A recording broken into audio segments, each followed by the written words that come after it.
Ladies and gentlemen, we are back for another episode of the ABJ Podcast, episode, my favorite number, 13. Before we get into anything, I want to let you guys know, welcome to 2023. We are kicking this one off with a bang. I'm going to be a little transparent here pull the curtain back a bit. This is one that you're going to see again very soon. So this conversation is going to continue after you see this today, because there's an environment I want to capture this interview in. And there's no better way to showcase this person than one place that we're going to talk about here in a moment.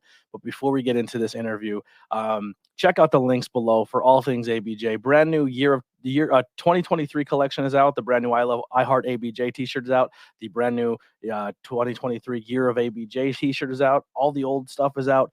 I believe there's a sale going on in a couple days on Teespring, so you can get t-shirts for as low as $13. Also, this carny stuff I hate doing, but if you guys can, there is a Patreon. It's a monthly subscription thing you can do. Right now, it's just general support. If you guys have any ideas for bonus content you would like on there, please tell me and I'll work on it, I promise. But right now, that general support is just kind of helping me with travel, helping me with getting keeping this show afloat, keeping the show going. You can do as little as $1. You can do any dollar amount you want. It's completely up to you. But if 100 people do $1, that pays the bills for the show for the month, and then puts a little gas money in my car so I can travel from show to show, and then maybe even put a little extra aside for equipment, because I am striving to get a little bit different camera setup so I can do more on location interviews. They won't be live, so you guys can join in to talk, but there's going to be a lot of cool visual things you're going to get out of that. New content come for 2023. Horror movies with myself and Heidi. Movie, TV, music, and reviews. No extra open to any guests. So if you're into a movie or you want me to review a movie, tell me and anything, and we'll talk about it. So that's coming up soon, as well as the most exciting thing is beer, brewery, and dive bar reviews. I'm going to be traveling all over the place to these bars I've never been to, breweries, just coming in and giving a complete review of the bar and the environment and stuff. I cannot personally wait for that. I think that's going to be so much fun, but that is coming in 2023. Also, links below for the brand for independent wrestlers that are injured right now. Philly Mike and Adina Steele, both recently just had some serious injuries. They're going to be out for quite some time. So if you could support them, they have merchandise, they have subscription services, please, and go show them some support. Even just follow them on social media and say, hey, we're thinking about you. So got all that out of the way. I am in a complete rush mode right now. Speaking of injured people, I'm literally just getting home from Philly Mike's physical therapy session. So I'm all over the place. But if you guys can hit those like buttons, hit subscribe if it's your first time here, and let's get those numbers. We just hit 420 today. Nice. So we are getting closer and closer to that 500 mark. Without further ado, let's bring in the star of any venue, any event that he walks into. He is the thespian, J.S. Hawthorne. Oh, Tony, that was so nice. Thanks. What is going on, my guy? I'm doing great, man. Thanks for that long intro. I was like, all right, I posted on Twitter and I was giving you time. I got it on Twitter. I didn't get it on Facebook, but we'll get it later. It's not a big deal. Yeah. But man, I don't want to sound like a broken record, because I do have a lot of people on this podcast that truly mean a lot to me, and I'm very fortunate enough to be in this business, and also be in this business with people who they overcome that friendship barrier, and I consider you family. You know what I mean? And there's a lot of people I've had early on this podcast in this short 13 episode span. But dude, we met a long time ago, and I remember we met through a mutual friend, and you were on the huskier side. You had you had like a science teacher look. You didn't have the long hair. You had I wish we had photos to pull up. And I remember you're like, yeah, you're into wrestling, because you kind of start talking to me through our friend Nikolai, who kind of got me into the podcast space. And then you're like, oh, I also love pro wrestling. I'm gonna start training. And I was like, dude, this guy with the bright red hair, like he's gonna become a wrestler. Dude, you absolutely transformed yourself into a completely different human. And I remember when the first time I was like, holy shit, not only is John a professional wrestler, but he's gonna fucking take over the scene, is when you went to Outbreak quarantine sessions, that tryout, and you cut that promo and you sent it to me. And I remember just looking at it going, if he's a 10th 100% in the ring, what he just did on that promo, this guy is going to take over. And then your wrestling ability matched what your character was and what you can speak and what you can do. And dude, you are this year alone, 2020, last year alone, 2022, everywhere you've traveled, man, you've really outstretched yourself and you are doing amazing things. There's been a lot of shows that I went to that you're at, man, and you representing the Sanctuary stole the show. Absolutely stole the show. Tony, if I wasn't getting like washed out right now, you would see very, very flushed cheeks. It's weird. Like I like to project, like I have like confidence and things like that. But when people like legit give me compliments like that, I'm just like, stop. So it means a lot, man. I saw myself doing it from a young age, and I wasn't in, like, I'm interested in a lot of things. I just didn't want to do them as bad as I wanted to do this. And I'm glad I went to college and all those things. But when I finally got to make the connections, and like, I'll say to, like, I talked to Nikolai, I was talking to people outright. It was just, hey, I want to be a wrestler. And I don't know if you knew the story about how the last day of my college career, I said, it was literally the last class of the last day of my college career, I said, hey, I'm a big wrestling fan. And Ronnie Flores says, yeah, I train in Hazleton. And I'm like, that's not far. And here we are 3 years later. I was somewhat aware of the Sanctuary, but not to the extent of what it is now, like how much I'm into it now. And I will say a huge part of me coming to the Sanctuary is 100% you. Oh, man. Thanks. Like, dude, it blows my mind, like, looking back at the archives of stuff, like some of it sinks sometimes because, you know, some like old like technology gets corrupted when you try to like bring it into new spheres like YouTube or things like that, when it's been recorded on hard drives and stuff like that. So, but like going back and seeing even the stuff that's just on YouTube now of the people that have come through Sanctuary, I'm still surprised every so often where I'm like, oh, it's Jordan Brace and Jonathan Gresham. What? That just happened. So, Britt Baker won the women's tournament here. Like, and Anthony Bowens was almost the first champion of the Sanctuary. I can only hope that the next generation of guys that come through to train, because that's really our main focus of training, is like, I hope to be that person that people kind of want to aspire to, of like, hey, they're doing really cool things. They came through here. I can do that too. So that's just one of those like things. And, like, and again, it's guys like Ace, it's guys like D3, it's guys like James, it's girls like Jamie Senegal and everybody else that just all kinds of people. You can't. I can't fathom, like, in my head of just like, yeah, they may have just come in for a sip of tea and left, but it's like they were here. Yeah. Swerve Strickland. Like, you know what I mean? Like, yeah, John still talks with Swerve. Still talks with Brain, NXT. Why am I blanking on his name? Well, I know I had a whole conversation with Bowens about the Sanctuary. He was very positive about his experience there. When I talked to Swerve Strickland, I said, dude, I'm a commentator at the Sanctuary. He goes, I miss that fucking play. Like, you know what I mean? Like, there's people in the business who still think very highly of that. That's like, thanks to John and Billy, of like, because they've known so many people and they've touched so many people, I've been able to have that confidence to say, hey, I'm from here. I trained under these people. We have this connection. Now I'm really cool with Masha Slamovich. I didn't think that was going to happen. I'm such a mega. Well, it's funny. I didn't know that the guy, essentially Walker, who was training everybody at the Sanctuary for a while, was her trainer. And I walk in the Sanctuary one day thinking I found the newest gem in professional wrestling. I'm like, everyone stop. Everyone has to look up this wrestler, Masha Slamovich. And I'm gushing over her. And Billy's like, I've known her since she's 17. I was like, she's the best. Yeah. It just like, and what tricks my head is that it's a testament to both the skill of both of them, as far as, so you've seen Billy train the boys at all, right? Yeah. It's he gets the hands on you. and he trains that way because you got to know it to be able to work it and stuff like that. But he's very old school, who would never put his hands on a lady. So everything he imparted to Masha was without him having to put his hands, and how good Masha is to be able to interpret his hieroglyphics of his way of speaking and to do it for herself and to translate it. It's just and she's training now. She's the head trainer of a place, and one of the people I'm a huge fan of is Cosmic and Rembrandt.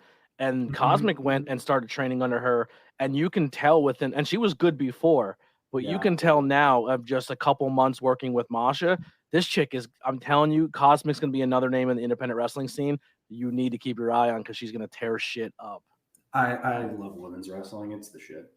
It pumps me out. It's like, it's one of the ways of like, so it's like the oversaturated conversation we were having before about like with men's athletics is, yes, it's very impressive to see men be super athletic and to do these things like that. And a lot of the time people will drag women's wrestling because it's less flippy doodah and some guy like some girls can't go like to that physical level that some guys do.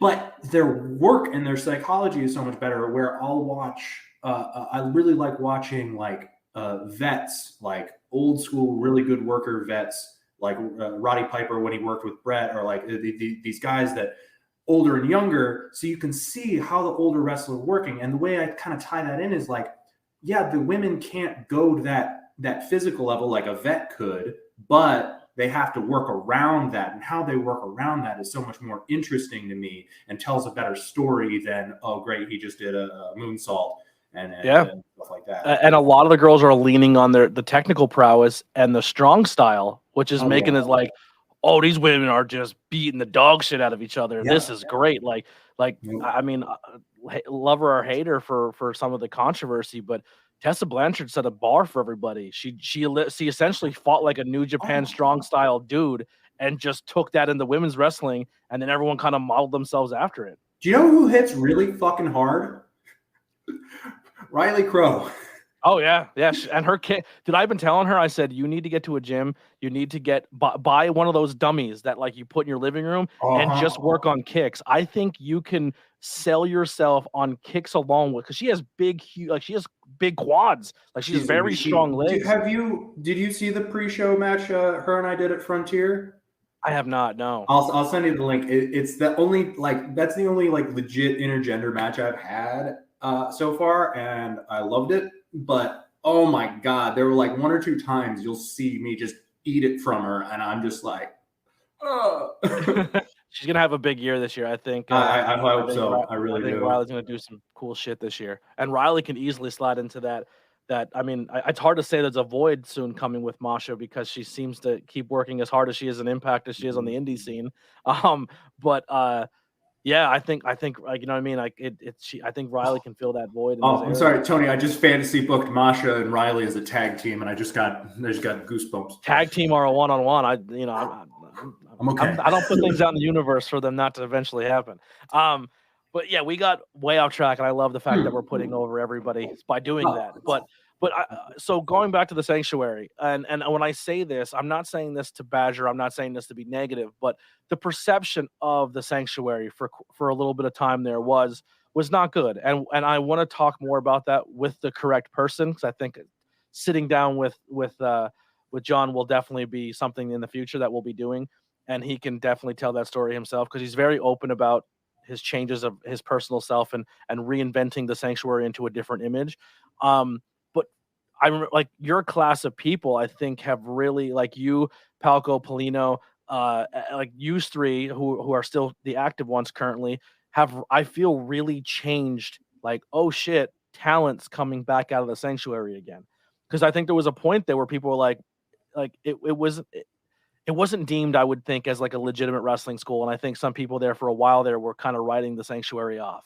And I think you three coming in there, putting on the work you did, and then just as of last year, starting to branch yourselves out and working in other places and going to the Outbreaks and going to the Frontiers and showing up at GCW and just working everywhere you guys worked. And like, for example, I really think you and Polino in Outbreak where you guys had a showcase match for Sanctuary the day of the legendary Hamburg Fieldhouse. And in my opinion, and I may be super biased, but in that entire card of 13 matches, I think you guys were the top match of the day. And I think you guys really put the Sanctuary back on the map. And then more students started flowing in. And now you're kind of with John and Billy and Andre, like you three are really stepping up and now are becoming trainers yourself. And you're really reinventing of what that building can be and what that building can do for other people. Yeah, that really, it's a whole thing. Definitely. Yeah. Talking to John he's the source of a lot of it that I'm going to try not to bring up some stuff. So as I want him to tell that story, but especially with like me and Andre being like training some of the boys now, it's the classic adage of you don't truly know it unless you can teach it. And it's a good, what people don't realize is like, yeah, you want to work people that are better than you always. That's just a general that'll help you get better. But training people that are still coming up and need to work on their fundamentals continuously reminds you of what those specific things that you were taught were the things you got to kind of keep in mind about, like just it's so it becomes ingrained in you. Yeah. So I'm really thankful for that. But even before I got to Sanctuary, so I got to Sanctuary in January of 2019, and I had like messaged John, and he thought I was from the state. Like that's what John was going through at the time. Like back when the state athletic commission was still kind of that case was still kind of open. But so it's like you had all these things that were on his mind of like college professoring and all just a series of trying to manage life and his dream. Well, yeah, and then you have wrestling drama and egos from years because John's been in it since the 90s, and so like you have all these years of either relationships you're trying to balance, of like people want things, you're trying to do other things. And I think there was just always this vision that John had and stuff that he wanted to do, because Sanctuary had been running since 2014 in some capacity as far as just being a studio for wrestling. But even still, there were guys coming in to train like Ace Austin, because that was a whole thing of like Ace. Even I think he had mentioned about that he wasn't sure if Sanctuary was like a taboo thing or not until like he got the okay from Sam, and then he was like, "Oh, this place is awesome." So there were people coming in to work out or train and learn. Your first year, you had Ace hanging out a lot. You had Jamie hanging out a lot, and you had Colby Carino hanging out there a lot, which is like, holy shit, that's really three good people to sharpen your skills around. Oh yeah, no, that was an instant like, what the hell, and then Toa Maivia popping in and out like. I met Melina. I met Steve Carino. It's like people I had no business like that soon. I was like, okay, that reaffirms that like shit that I already knew of, like, okay, my trainers are legit people. Yeah. That they didn't need these people to justify them or to back them up, but it's a nice little visual reminder of they through these people it's possible, like. That's why I'll always say to people, one of the big reasons I got into wrestling was Nacho Libre, because there's no way it could be that easy to get into wrestling and to meet these people and do these things. It kind of is. Once you get your foot in the door and you talk to the right people, and it just kind of, I'm so fucking lucky. I really am. I showed up at a wrestling show and they're like, "You're gonna help with a meet and greet." And I was like, "What do I do?" And they're like, "Just stand next to him for 3 hours." And I was like, the guy who I just been watching on TV since I'm a kid, or like, yeah. And I was just like, what are we doing? But so with like coming in the cold, in this ice cold church, just kind of figuring it out. And like when I got, like the first day I was there were a bunch of people like from the season before at Sanctuary. Not too many like well-known names, but like, it was just there were other people, and like there were some people flowing in and out, that we had the space, I guess. John had the space to do a bit of a reset, because that was the big story of that time was like, oh, we're getting shut down by the state and we have to kind of start from ground zero, or the roster left. Because that's that little bit in the beginning of season 9 with Killian McMurphy. Killian McMurphy, another like former Sanctuary champion, who's an absolute unit right now, and the game. So, but so that was the roster left, and it was just us, and we pulled from really kind of like, sure, there are those natural embellishments to tell a better story, but a lot of what season 9 was each of our truths kind of just in some capacity of like, I'm from the theater department of Bloomsburg. Andre is an immigrant from the Dominican Republic.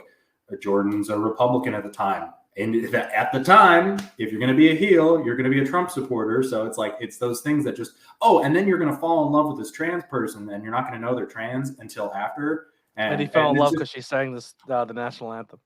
And sang the national anthem. And it's those things that just, because of who we are and just we came together at the right time to be able to tell such a fun, like good story for the time. It's like one of my favorite just moments of like just performing was that thing backstage where I shaved my beard talking about like what America is. And it was just like that organically came about just from us being there and wanting to put on a story. And that was, we had no choice but to tell stories because our physical skills at wrestling weren't nearly as good. My first match with Corey was hardly a little bit of grappling and I got choked out by a headlock. That was to demonstrate that I didn't know what I was doing. I'm not very good of a wrestler. Lo and behold, I then win at the end of the season. And it's just like, it's to tell a story of it. And so we're really, I was just talking with the boys as you brought us Precious basically. And he's one of the ones I'm really excited to see what he comes up with as far as like wanting to tell stories and well, it's fun because it's interesting to see how you guys are looked up to by this new class as, hey, we need to figure out how to, maybe the Sanctuary doesn't go back to the as much story and skit. It was like Saturday Night Live with pro wrestling. And now it's the point where it's kind of resparking itself, and you have people coming from Creative Pro, you have people coming from all over the place who want to wrestle there and get their work and do their thing. So the storylines are hard to book because it's such a revolving door of people wanting to come in there and get their shine, that it's funny that the new class are one of the main guys who are still like, hey, Trotsky, I know you got your hands full booking your main title and your Ace Austins and your Hawthornes and your Polinos. Here's what we thought of and brought to the table. So they're kind of looking at what you guys have done previously, and they're coming up with it on their own, still running it by you guys and being like, here's our idea for stories. And the fact that they're taking that ambition is awesome to see. And it really paid off for them. Like at the end of the season, like just last season alone, the transformation of the Honor Society, and I can't believe I said their name properly. You're going to get that one. Their transformation of who they were at the beginning to the end of the season. Look at Vincent. It was referee Vinny or Vincent, and he didn't get his first match to the end of the season before that. And then this whole season, he was an impact player. Like he was someone that came in and had moments, you know?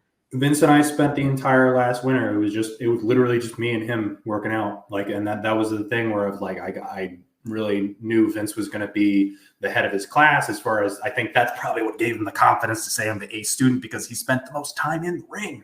That just makes it, that tracks. That's just a fact. He has spent more time to get the results in the ring than anyone in his class. So, and that's where I did feel bad that like we weren't able to give them those cinematics and those storyline things.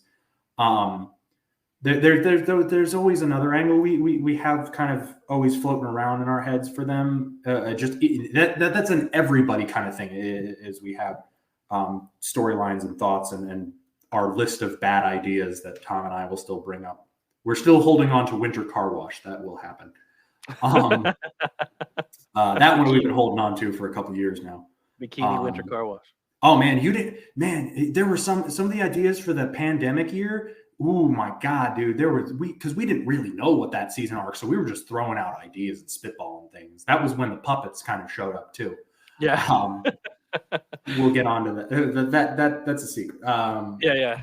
But yeah, no, as far as just them and their initiative of wanting to do the story, because they know they are all fans. We're all fans. And so them watching like two guys wrestle, okay, yeah, whatever. What's the juice? What's the intrigue of this? Or if we're watching the match and we're going cold and we don't know anything about these guys, what about the match can be entertaining or provocative and get us really hooked into it? And I really think that the guys are starting to, that the confidence in their just how their bodies move in the space, and they're able to then, okay, now we can turn up a little bit more character. Vince is really like, he's a shit talker in training. Like when he's working out, like we're just working out, he will talk a lot of shit. I'm like, oh, that's good. Express. He's gonna be a good heel. Yeah. Yeah, and that's it's. Well, he's trained by heels. That's where the House of Heels is the running joke. It's John and Billy and me. And I'm the spawn of them. And yeah. But I think you're just as good as a babyface as you are a heel. You're very diverse. I know you like your heel role, but I think you really fell into the babyface this season.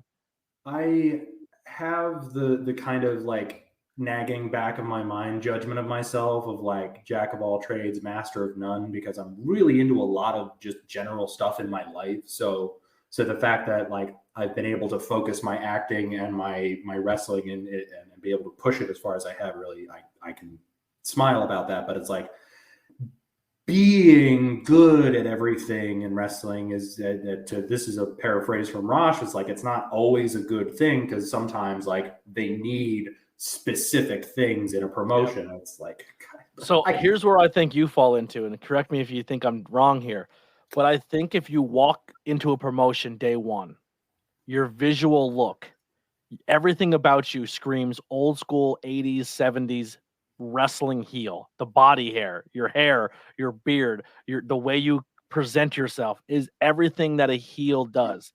But I think the more you work at a promotion and the more people see sometimes you as out of character, or see just the more they just see you and they see your body of work and you as a person, you slowly become the baby face, because I think people start to fall in love with your body of work. And then, so like, I think initially walking in the door, you're the best heel you're going to be, and you can play it and you're going to be fantastic at it. But the longer you stay there, I think people naturally fall in love with you. Yeah, well, people have the access to the internet, and they can see all the stuff I've done, my background and stuff like that. And I like to think that who I am as a person is a generally likable person. Very much so. Thanks, buddy. Right back at you. And yeah, that kind of that runs into the old bit of the cool heel sort of thing. I don't know. I'm an attention whore, so like being the baby face, and I like maybe it's a praise kink, I don't know, but I do really enjoy the baby face. I just don't think I'm as good as like the fire up rah kind of baby face. So for me, I don't like those baby faces. Those baby faces, the Hogans and the Cody Rhodes of the world, I can do without. Yeah, you know what I mean? I like the baby face with a little bit of an edge, you know? It's like the kind of Bret Hart baby face where it's like, I'm just here to fucking wrestle, man. And, yeah. Let's do some good work. Here's a good one in the chat. I'm not ignoring you guys in the chat, but this one just stick out. I love the fact when you see JS at any show, you never know what role he'll be playing. Is he a face? Is he heel? Is he the ring announcer, the MC, the cosplay? Always excellent. That doesn't get any better than that. Stay tuned for Saturday at Outbreak. I'm going to be on Ring Crew, so. There it is. Yeah, and he can go from ring announcer to wrestling real quick. You know what I mean? Oh yeah, no, I'll go there in like my black shirt, my Dickies, and I'll be just ready to do Ring Crew stuff. And they say, oh, we need someone to do this thing. Always have your gear ready. Yep. Go to something else, and yeah. That's why I show up at every venue I go to, and I have my podcast equipment in the trunk. Yep. Because you never know. And they're like, yo, something broke. And I'm like, I have a whole setup. Oh, yeah. That's where it's like there's been so many times whether I'm in the ambulance or I just half my belongings will be in my Subaru. And I'm just like, they need this one niche specific thing that'll fit this. I'm like, I think I might have that. Mm-hmm. Go and grab. And then they're like, oh, thanks, man. And then I can help people out that way. So, but that's part of like the training the boys. It's I like to help, and making them better makes me better. So it's that classic of we're putting other people over, we're helping other people. It's this business doesn't work with catty ego bullshit. And so being there, we're because again, I come into this from an actor mindset, and a show does not work with egos. It's not militant as far as like there's a chain of command. There's like the director whose vision of the thing, but it's so collaborative. All of this it's a collaborative art form and effort. And that's what I really love about pro wrestling of like, I played football. I was starting varsity freshman year. I lost track after 5 concussions, almost broke my neck. My knees are blown. My back is bad. My ankles are poop. That is all from a sport that is intentionally like physical to that point of I'm going to kill you or you're going to kill me. Wrestling is we're going to put some shots in. We're going to slam each other real hard. But the entire time, I'm looking out for you and you're looking out for me. And on that collaborative level, and we're trying to tell this story, it's all theater. And I love that. And I'm such a physical person. Like my energy, or just like I'm like I like to touch and be touched. And that's just that's how I can tell a story with my body. And I'm not afraid to put my body in that space of pain or danger in order to get a reaction. I don't know where we were at, but I'm sorry, I just tangent. No, dude, we're just rolling. I love it. So here's what I think is gonna be a common theme you're gonna hear a lot, at least this month or maybe the first couple months of this year is like we were kind of talking beforehand, and you said it hasn't really hit you until you said kind of this week is reflecting on your year of 2022. Take us back to last year. And just some things that's fresh on your mind that you're like, wow, I got this done in 2022, or this is a moment that happened for me this year. What are some things you're thankful for? What are some things that you accomplished that you're proud of? Probably the first thing that kind of kicked off was I think I was just looking at Instagram. It was March of 2022.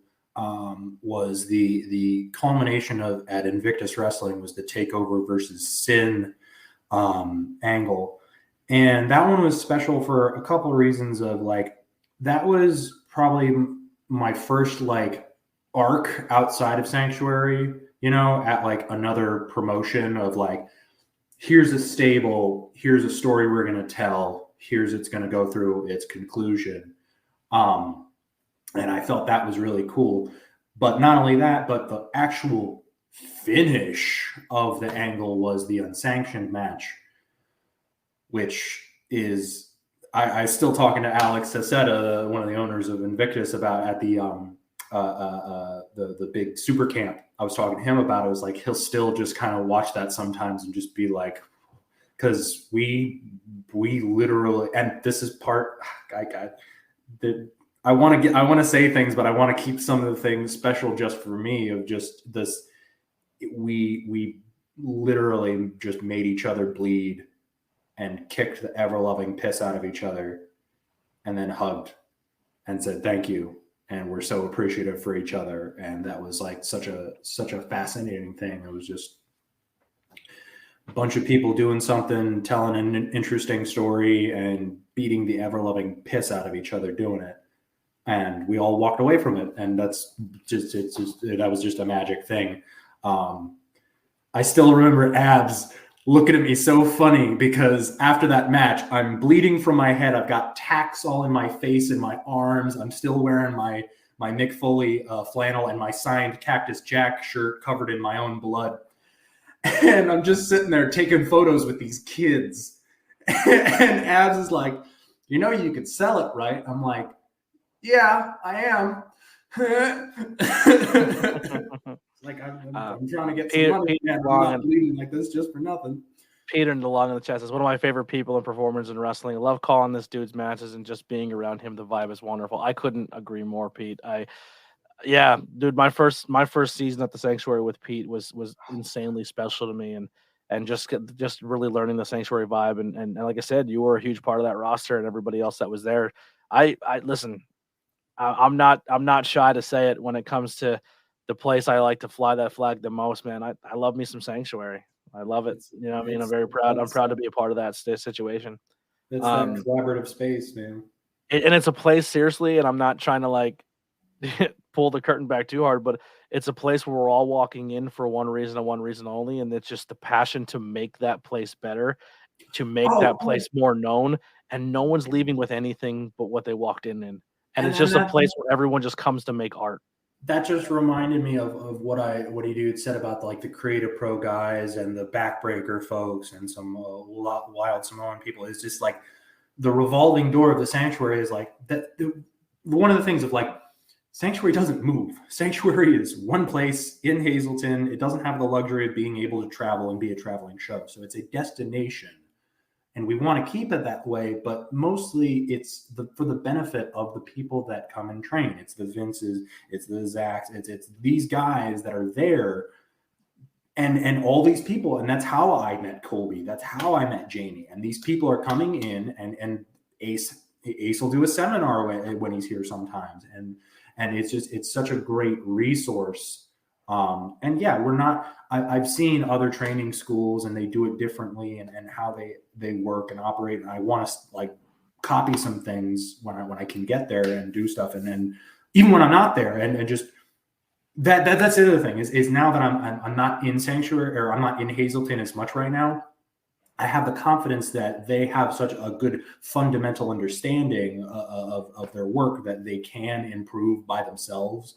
But then they do have the opportunities of when we do have the shows or, hey, just our training. Well, that's another thing Trotsky would be the first one to tell you. He's like, listen, go get trained at Backbreakers. Go to the dungeon. Go to the Samoans. Go to these wrestling schools. The more you go to schools, the more you're going to learn from different people and you're going to learn different things. And then come back here and I'll teach you how to be safe and I'll teach you how to build your character. Yeah, I'm really looking forward to in 2023 doing Sanctuary stuff still continuously, going and training and getting that. But then also extra bonus points because my girlfriend lives in Lancaster. I'm going to hop in. I'm going to contact Three Legacies and start working with Ricardo. Brent, I got to get out there to the school and kind of. Yeah, no, I went to the one show a couple weeks ago just to help out, and he didn't need it, so I bought a ticket, and Kath and I watched.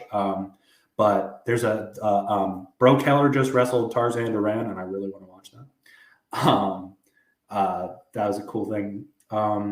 Reflecting 2022, another really cool thing, you'd mentioned GCW, and I just mentioned Tarzan, was I got a text from Philly Mike saying, hey, man, I'm trying to put a car together to go to GCW Backyard Wrestling 4. I'm like, where's that? Illinois. And I'm like, oof, that's a 14-hour drive. Fuck it. You put the car together, you get the guys, I'll drive. And so it was myself, Tarzan, Philly Mike, and Bristol Lion, Marcus Schuyler. And I got us a campsite. I drive us out there. This whole day was like the weirdest fucking thing. We get out there, they're just putting one of the trampolines together because like apparently last year they like during the pandemic they went a whole wild thing that happened. Fast forward, I end up they send us to go pick someone up from the airport in Missouri, so it's another 45 minutes out. I'm like, yeah, I'll do that. I'd rather do that than set up the ring in the hot summertime in the middle of a cornfield. And then on the way back, Brett's like, hey, Brett Laureldale of GCW, he's like, hey, we need fireworks, and Illinois fireworks suck, so pick up some while you're in Missouri. I roll up. There's a statey there. I'm like, I'm at out-of-state plates. I'm like, I'm just picking up fireworks. We leave. Nothing happened. So the next series of events was I was aiding and abetting. This was just aiding and abetting. I'm like, hey, it's hot. You only have 3 refs for like an 11 match card. Can I ref one? And they're like, yeah, sure. Okay, you get this match. I'm like, all right. It's a like a scramble out of the ring, whatever, like six man thing or 5 man. I don't remember. All right, boys, what's the finish? It's like it's the second table spot after the fireball. Okay, cool, right on. And so while I'm prepping for that, while we bought fireworks, I bought myself a firework sword, like a little sparkler sword. Since I didn't have a match, I handed it off to Jimmy Lloyd. That's the reasonable thing to do with a fireworks sword because he's in the main. He can do something fun with it. I go do my thing. As you've seen, Facade as Vampiro blows a fireball and that whole thing happened. Then we're prepping for the main. And so all the refs have lighters, so Jimmy Lloyd can light this table in case the Perch somehow loses his. And we're waiting around, and Joey Janela's having his match. And he's like, lighter, I need a lighter. I'm like, oh, man, here. He goes and gets a sparkler sword, the one I handed off to Jimmy Lloyd. So now Joey Janela has it. I'm like, oh, God, what's happening? He lights it, and he's standing, and he's pointing it at the guy. He's just standing there pointing it like it's a Roman candle, and it's just shooting out sparks out the end. He's just standing there. I'm like, Joe, no, it's just a sparkler sword. He goes running after the guy. He rounds the ring, still pointing it, and one Roman candle shot, boom, hits the guy right in the ribs. And I'm just like, what the fuck? I didn't know it shot shit out. I was like, oh my God. Now, during that thing, didn't you get a little bit of a mean tweet from someone in the business? They didn't like your ref gear? Oh yeah. So I didn't know that it was like a Nick Gage thing to like want to fight and hate the refs. And part of the messed up part of my head was like, do it. Come on. So because I had my shirt and it was hot. So I'm wearing my poofy fucking Hawthorne pants that are black and white, but I'm wearing my ref shirt that I've now cut for a crop top. This is backyard. We're fucking around. Then I take the cutoff part, make a headband. So I look absolutely ridiculous. And Nick Cage is like, who's this ref? Who's this piece of shit ref? Yeah. Yeah. Which, by the way, Philly Mike he's great for that. Where he's like, yo, I'm getting a car full, and that's I love car rides in wrestling. It's because Philly Mike doesn't have a car. Yeah. Philly Mike's trying to get there, but it is cool when you get a car full of people because those memories are the best you're gonna have. Yeah, no, that's all. I drive with Pete. I drive with Pete and Mike like 4 hours of Jersey or 3 hours of Jersey, and we don't even turn the radio on. It's just a great conversation the whole way. Oh yeah. But we went to a GCW show with Mike, and he got a chance to work. And the whole time I'm there, like Nick walked in, and I'm like, me and Sierra or Riley are like, there's fucking Gage, like mark it out a little bit. But no, those memories are cool with those traveling. But I hope you don't. I'm trying not to bury the lead here because there's obviously one standout moment in 2023, and I hope you save that towards the end. But anything else that stands out for you this year? Let me try and think of my whole thingamajig. So yeah, and if anyone has any questions in the chat, please put them in there. If you have any questions or anything you want to say to the amazing J.S Hawthorne here. Let's see. Oh yeah, the Smash Master debut stuff happened. That was a wild one because I accidentally double booked myself with my improv group, and because I was like, oh yeah, it's the same day, it'll be fine. Improv show at night. We usually do it at night and everything, but it was a Sunday, and theater always works on a matinee schedule. So Smash Master starts at 2:00. The improv show started at 3:00, an hour away. So I'm like, oh shit, I just gotta do this. So I do the match with Jordan, had a really fun match. And because the last time him and I did a singles outside of Sanctuary was WXW. We did 2 of them, and that's when we were green as goose shit. So they're terrible. They're on YouTube. You can find them. Enjoy. It's bad. But I get done with Jordan and I book it out of there, and I did an hour drive in 40 minutes. So yeah. And then I had the improv show. So that was fun. The stuff that Smash has just been that's been a lot of fun. Smash has been a good time. I obviously didn't get a chance to do Smash for a while, but I came for the last couple, and man, they ended Smash with a really exciting year. Ho Ho Ho was a really cool moment, a really cool environment, a really cool way to end the year, and I think they're going into the next year with a big momentum swing. We'll talk more about that at 7:00 tonight when Rosh himself, Uncle Masty, is on the podcast. There you go. But here's a match I'll throw out for you here that I thought was really cool, and someone because of Smash, I became a mega fan of. I love the dude, Vinny Glamrock. You and Vinny Glamrock at the brewery show. About to get there. I was so fucking sad and depressed that I couldn't make it to that. So I'm not sure how much you're aware of that scenario, but I went and did a podcast with Banging Beers at Rusty Rail. He found out I'm a wrestling commentary guy. Vinny Glamrock was putting the show together.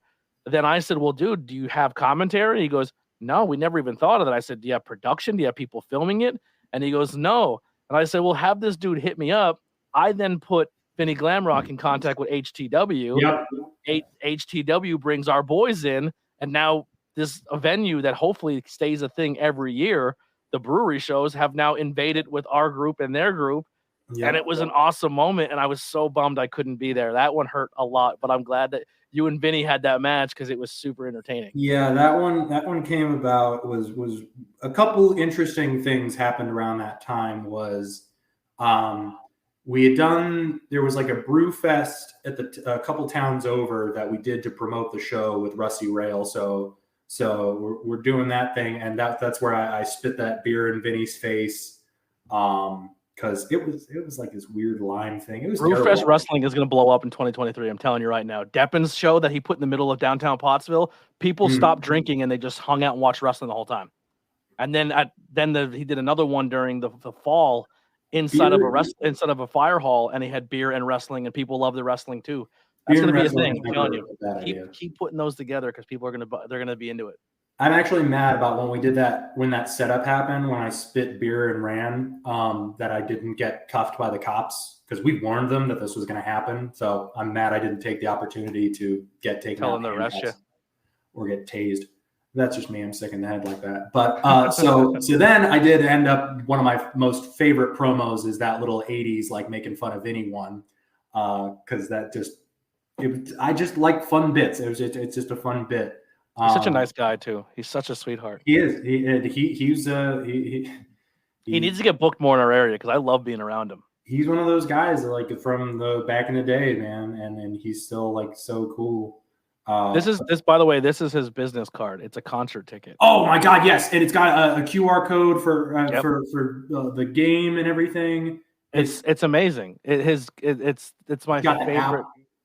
So good. He's such a he's on my list of people to come on the show. He's a good, definitely a great one to talk to. But yeah, him and I didn't even talk our match, like because he was running that Rusty Rail show, so he was busy doing other stuff. And I was like, yeah, man, no, we'll just go old school, and he's old school, so he'll run it. Yeah, that was one of the one things I was like, I want to do it. Fun fact. I actually got my first pro wrestling stitches in that match. And then wrestled 2 days later at Sanctuary with stitches in your chin. From that beer barrel, because what you don't realize is that because of the oblong shape of a barrel, I pushed it over, and you can barely see it happen, but it just happened so fast. I pushed it over, and I went to get it. And because of the oblong shape, it kicks up, caught me right under the chin. And I didn't even know I was bleeding. I was like, ow, that hurt. Okay, do the barrel walk thing. And then Dylan, who was our ref, he's like, hey, Hawthorne, you got color. I'm like, oh, huh. Did they tell us to stop? He's like, no. I was like, okay, let's keep going. So, and then I go back, and the guy who was the doctor for that show was like, yeah, this is my first time giving wrestlers stitches. I'm like, this is my first time getting stitches. All right. And it was just one little thing under the chin. Luckily, my beard covers it up, but that was a time. And the other fun thing about that show, well, one, it was so hot. It was so unbearably hot, just baking in the sun. To lay on that mat for more than a second was just like, You were like Yokozuna on the Intrepid. Yeah, that's where I'm like, if we do that again and it's summertime, let's put it inside the brewery. There's plenty of space. Okay. Yes. But for the entrance of that, I knew what he was going to be doing. And I was like, man, I got nothing. So I did the whole stumbling out drunk thing. And then I'm sober. It's ginger ale, you idiots. Ha ha. And then he comes rolling out in like a Trans Am or whatever the hell. Boston Kickstart My Heart. Mm-hmm. Yeah. Love it. Fucking love it. It's those kind of like we're and that's what I like about babyface stuff is like the amount of fun that you can kind of just invoke with certain things. Because I'll do it all the time of like, I'll be listening to a song and it's like, all right, does this time up with my lights at Sanctuary if I were to do a babyface thing? Or like, just where it's like, okay, how many seconds before the song kicks? You know, you got the intro and wham. And I've just got an archive of like, do you need this gimmick? Oh, I can't fit that thing, but I can have, and I don't want to give it to anybody, but I want it to be experienced. And I'm like, I can't be that person to do it. And it's like, shit. So we're getting here to close to the 50-minute mark here. I try to keep them to an hour. Plus, I said we are definitely going to have this conversation again. So if you have any questions, please get them in. But we would be doing this conversation injustice here if we didn't talk about what I feel is your 2022. And I'm sure you're going to feel the same exact way. But you ended the year at Sanctuary in a title match. And in that title match, you got to work Ace Austin. And if you haven't followed the Sanctuary story for the past year, 2 years, I mean, this is long-term storytelling of your stumble, your fall, you're fired from the company at one point in time, then came back and, kind of went from that heel to the baby face to the heart of the Sanctuary, but you were still kind of second fiddle a little bit to Palco, but you can never get the win over him. And then and then having the Prince Ahmed thing, you had a lot on your plate storyline wise. And then it culminated to you just making beautiful art with Ace Austin. And I really felt like used to in that match set a precedent and set a bar for what the Sanctuary is going to be going forward. And take us through that. I'd like to apologize to you, Tony. I know you were really looking forward to me getting the win and you got real emotional. Sorry, I couldn't bring it home for you. Dude, it was emotional win without the winner, because like here's the deal. That was my my second full season since technically at the Sanctuary. Mm-hmm. But the more I'm in that commentary booth, man, the more I start feeling the story and the more I start getting passionate about it. And I had a blast with Pete and I have a blast with Brian. And it was just so special to see from start of the card to the finish of the card, everyone have their moment and then their end moment at that show, but not to end it, but to carry on to the next season. Mm-hmm. And I think the crowd was full. And listen, Ace helps bring a crowd in, but I really think every single talent in that roster that this season really helped put more people in those seats. And really, I feel like this is going to be a thing going into the next season. Like I still have people messaging me like, dude, I see you post all the time about that place. I can't wait to go next season. Like we're all doing our part to make those seats be filled. And I think the storylines speak for themselves. And I think what we're putting on as art here is amazing. And I think just the cherry on the cake with yours 2 matches, like, bro, that whole night was emotional. Like it was just such a good moment for all of us. And it was beautiful. It was beautifully done. I really, it's if you make it, they will come kind of mentality for everybody of just like, it's not, we know that we're not going to draw. We know that we're not paying the boys out. It's just, we're here to improve ourselves and get better at what we do. So if we're working to put people in the seats to pay the bills, to keep the venue available for us, essentially, like no one's there for a paycheck.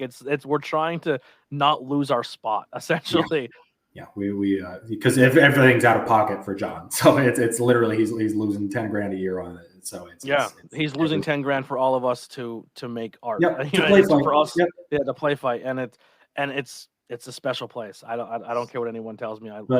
So then it is really up to us to make it that special thing. So like, from you were even bringing it back to the Walker clan versus Team Sanctuary thing, which made us all baby faces.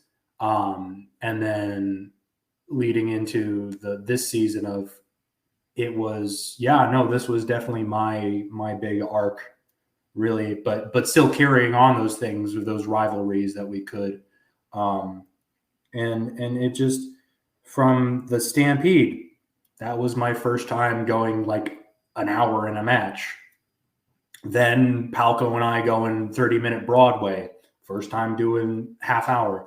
Each of these things John gave to me, not just because, I earned it that way, but this is a test. We're like, this is the Sanctuary School. I'm still one of its students as far as, you haven't done this thing. Here's an opportunity to do this thing in a story.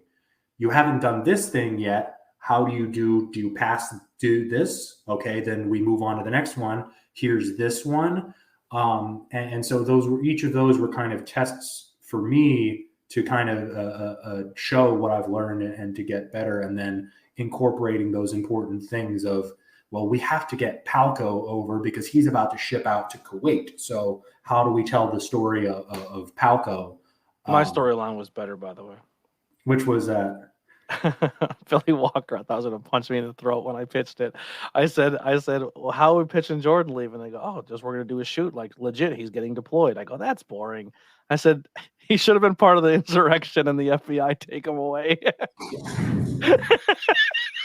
And Walker goes, no! I'm not going to comment on that.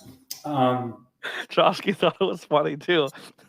Oh, of course, yeah. Well, that's the whole thing. The whole supreme commander of the Space Force was John's idea anyway, so of course he loved it. Could you imagine if that was a storyline? Jesus. Sanctuary gets raided. Trotsky thinks it's the State Athletic Commission, but it's the FBI taking Palco because he stole the podium. He stole the podium. Oh my God. He's the one who shit on Pelosi's desk. And that's the Looney Tunes stuff that we do miss, of like let's just do something for the fun of it. We know it's a bit.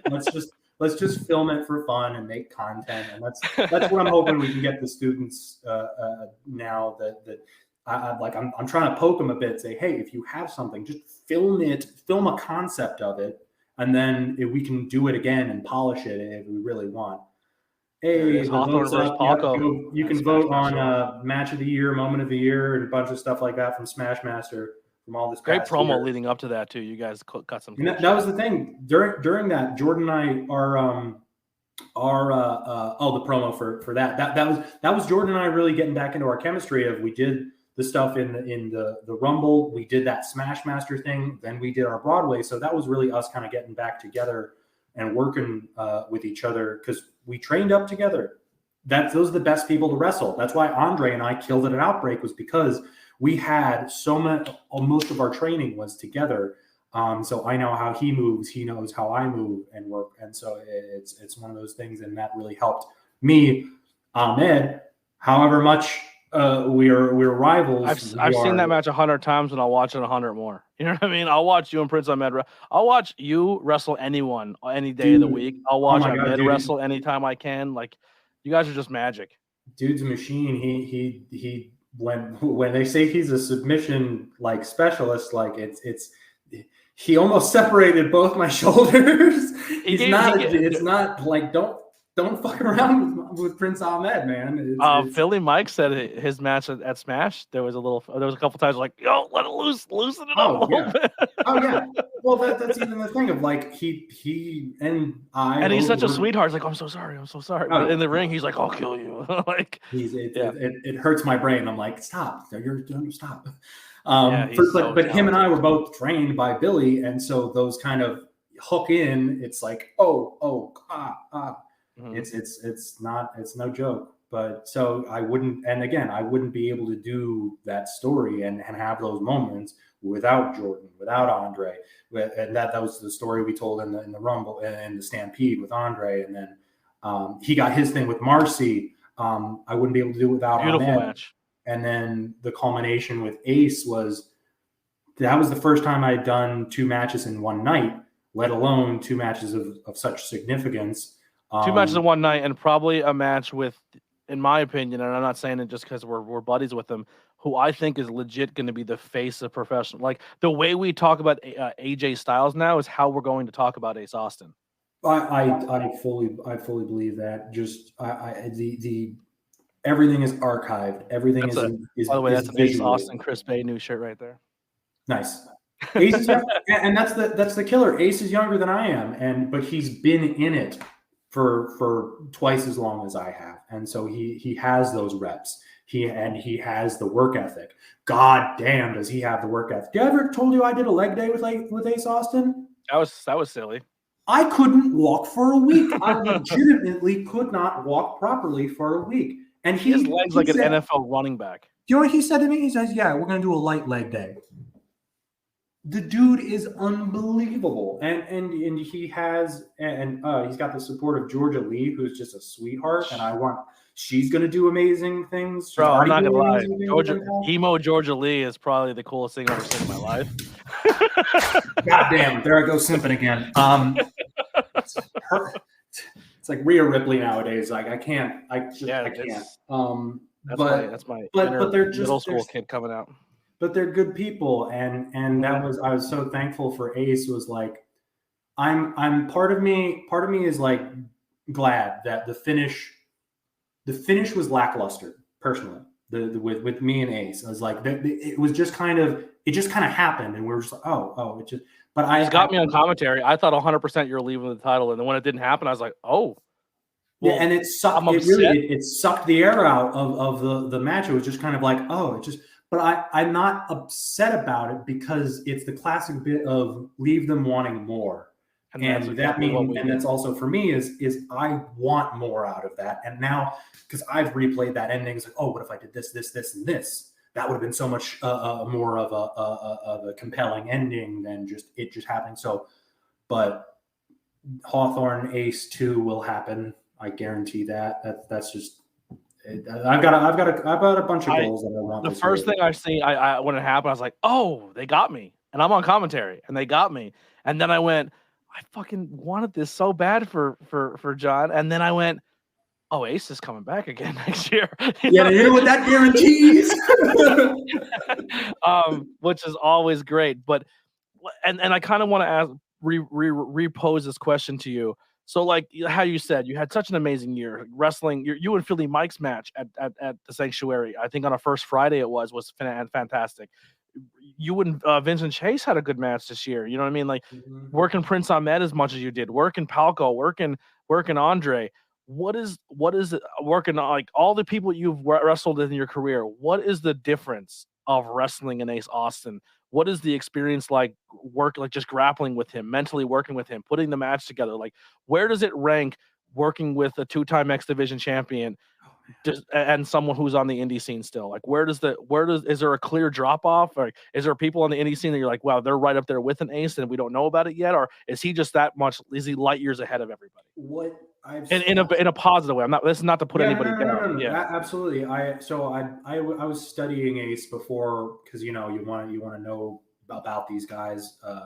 Even before I knew I was going to wrestle him, it was just kind of okay. I want to do and what I immediately understood about Ace Austin was that he understands branding, not only in what he wears but how he works. Of his signatures are brand like that. If you watch some of his matches in Japan.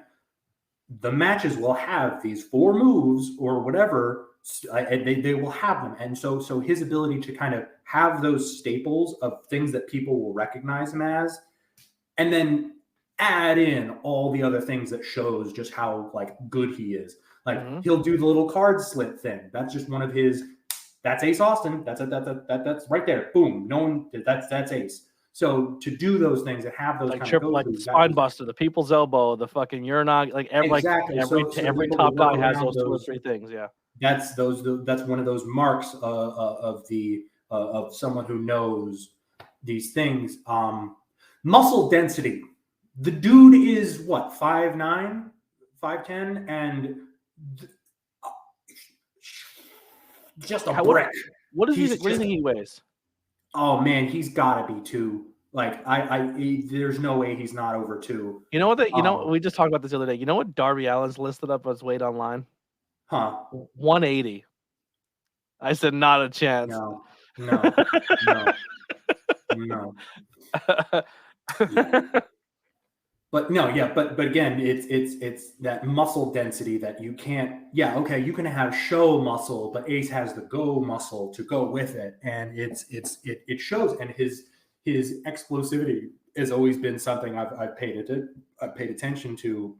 How strong is he? Dude, when we were doing that leg day, and we were on a Smith machine trading squats, doing like sets of 12. And we're in like set 7 or 8, and he's just. It's not just about strength. I'm also going to be looking into doing a bit more plyometric work, because Ace also does DDPY. So not only is he stupid strong, but he's also incredibly flexible. Yes. But so it's his cardiovascular like endurance to be able to be strong over that period of time. It's unreal, and he puts in the work. He built his bat cave with his weights and everything, and like I knew it. It's even the people he carries like with him sometimes. Like he'll come on the road with guys like that have the definition, and they're no joke physically. So it's he has to compete with people on that physical level. And that was the thing before I was saying about like guys in the industry now of like, you almost are forced in certain ways. Like, yeah, okay, you have different body types and people with different physical abilities that work around whatever. But if you're in the X division, there's a certain style and certain physical ability that you have to be able to consistently work, and he is outworking himself, and it's even when we were talking the match, it was just there was just this ease to it. There was no like panic about it. Of course not. It's just he will write down the number of the match on his wrist tape, and then he has them all collected, balled up. He has a collection of all his like match numbers. So dude, when he told the story of his house fire, and he was like, I thought I lost my notebook with all like he goes, I have a notebook with every single one of my matches written down and like notes I took. Like that's how in depth he is with his. He's doing the list, and I'm very mad at myself that I didn't. I haven't. He started at like day one. Like he had like that's his mentality going into professional wrestling is from day one. He goes, I'm going to be this person.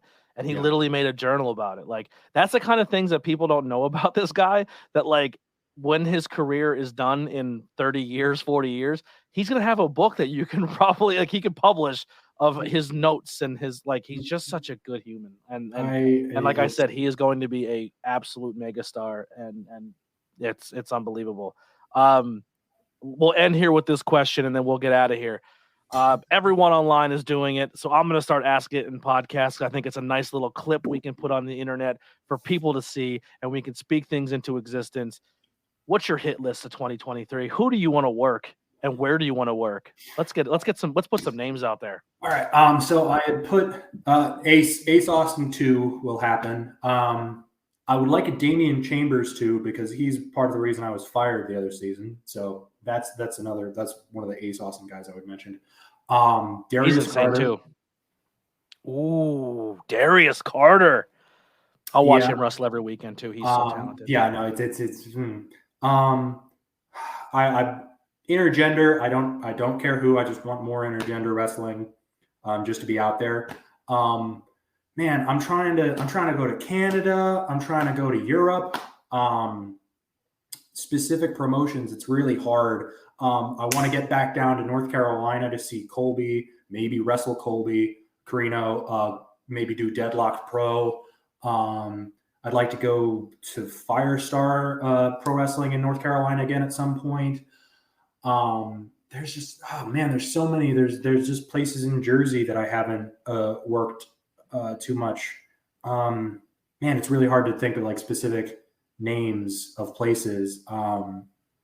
I had a list of people. I got to bring it up. I'm sorry, Tony. Bring it up. No, please take your time. I had a bit of a list of just kind of. I love that Darius Carter one. That one. That one. That does something for me. That's what I'm really hoping for. it's just you see people, you're like, I really like the way they work. Oh, I want to work Jamie again. Actually work Jamie Senegal in a match, and it also gets me out to Arizona, I guess, because she's getting back into it now.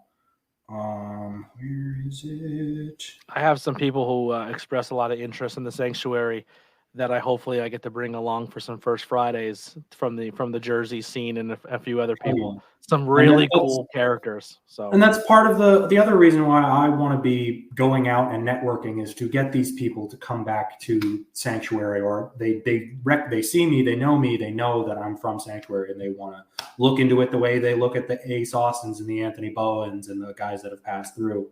But so here's what I had posted about like some specific stuff was internationally, Canada, Europe, to be a better draw for the places I'm already at, like AXW, which was formerly Outbreak, now under the guise of Kevin Kelly. Did I tell you that I told Kevin Kelly that I wanted to be in the G1 Climax someday? I just dropped it, and I was like, what did I just say to him? Me and Kevin Kelly went on like a roast battle of each other at Icons. Like he started roasting me, and I started roasting him back, and I was like, either he's gonna hate me by the end of the day or absolutely love me.